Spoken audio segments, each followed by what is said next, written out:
rapper from San Antonio, Texas, named BTB Savage killed someone and dissed him on social media.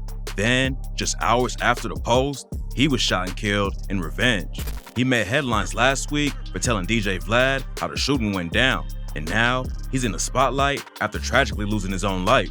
So today, we're breaking down exactly what happened in this wild story.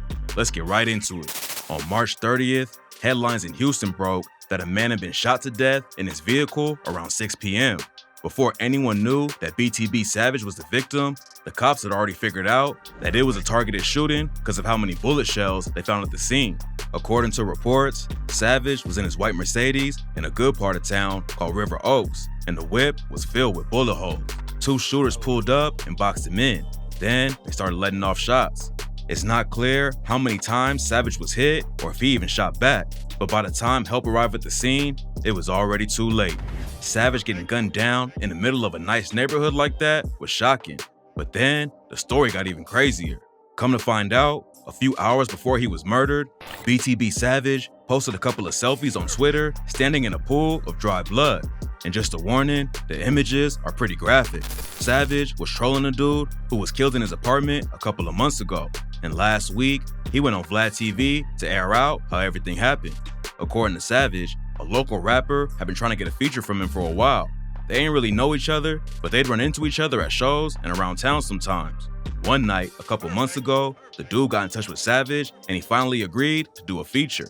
And later that night, the other rapper pulled up to his apartment with a car full of dudes. The rapper came into Savage's apartment with a 34-year-old named Omar Richardson. Savage said he felt kind of weird because both of them was looking around the spot when they walked in. But then Richardson flashed some bread and Savage thought it was all good. The dudes came in with a box full of studio equipment so they could set up and record. But then, the other rapper said he was missing a few things and Omar told him to go back to the whip and grab what he needed. Savage thought something was off, so he locked the door when the rapper went outside. And that's when everything went left. Omar started asking Savage about his jewelry and who he got his pieces from. And when Savage reached down to show his chain, Omar upped his strap and told Savage to hand everything over. At first, Savage told him he wasn't giving it up. But after Omar said he'd shoot him and his girl too, Savage started taking the chains off. When Omar first pulled out the gun, Savage was too far away to make a move. But when Omar reached to grab Savage's chain, he saw an opportunity and moved quick. Savage wrapped Omar up in his arms and fell to the ground, and they started wrestling. Omar's gun fell out of his hand, and Savage had his arms wrapped up. And that's when Savage yelled for his girl to come shoot him. She came in and popped him in the back twice, but that ain't slow him down. Omar managed to get his hand on one of his guns and let 3 shots off at Savage's girl. But luckily, every shot missed, and Savage got him back under control. He told Omar his son was in there and he just needed to leave. But instead of ducking out and getting himself to the hospital, Omar told Savage he was gonna kill him and kept fighting. Omar yelled at his homies to shoot through the door, and they let off 2 shots and missed everyone. Savage told his girl to shoot back, but then 20 more shots flew into the apartment from the front door. When they stopped shooting, Savage's girl popped back at him with 2 shots, and that's when Omar's homies left him to die. Savage and Omar kept fighting while Savage's girl tried to get a clean shot on him. She fired again, but the bullet hit Savage right in his elbow and shattered it. His bone was poking through the skin, and he couldn't even hold his arm up, but he got his body out of the way, and his girl shot Omar one more time in the torso. Savage tried to get him to leave again, but Omar said he wasn't going without getting something. He was crawling on the floor with a gun in his hand right next to Savage's son's room, and that's when Savage jumped on him. He put his finger over Omar's and let off all the rounds left in the magazine.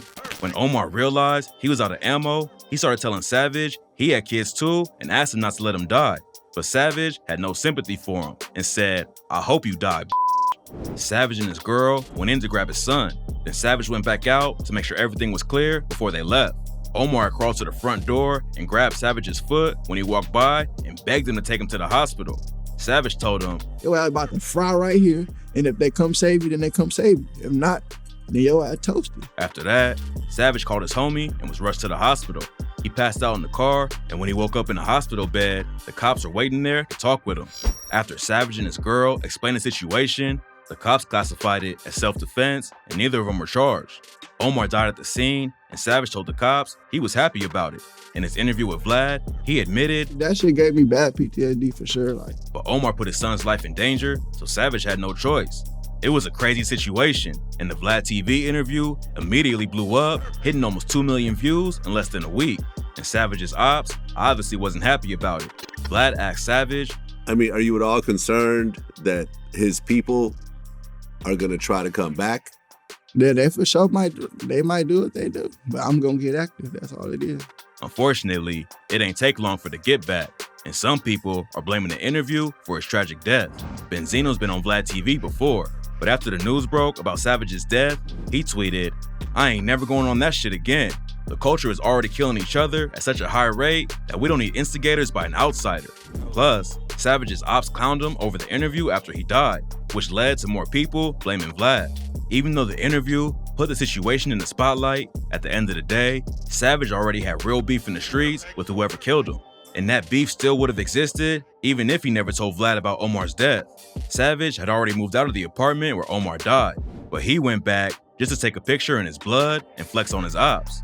Him and his girl had every right to defend themselves that night Omar tried to rob him. But dissing people's dead homies on the internet like that will always put a bigger target on your back. It's just an all-around tragedy, and the rap game has lost another talented artist too soon. BTB Savage never hit the mainstream, but he was working hard the last few years and definitely could have made a name for himself in the industry, especially with the extra exposure from his Vlad TV interview. Savage ain't come up like most rappers. He actually joined the army and was stationed in South Korea, and that's where he went to a trade school and learned how to code. According to reports, he got caught up in a massive fraud scheme that was allegedly over $1 million. And that's when he got kicked out of Korea and decided to hop in the booth. He tragically left behind a 4-year-old son who will have to grow up without his dad around. And Savage said that his son was the only thing that kept him going. BTB Savage was hustling hard to make it in the industry and provide for his family, but the streets caught up to him before he could hit the mainstream. Rest in peace to BTB Savage.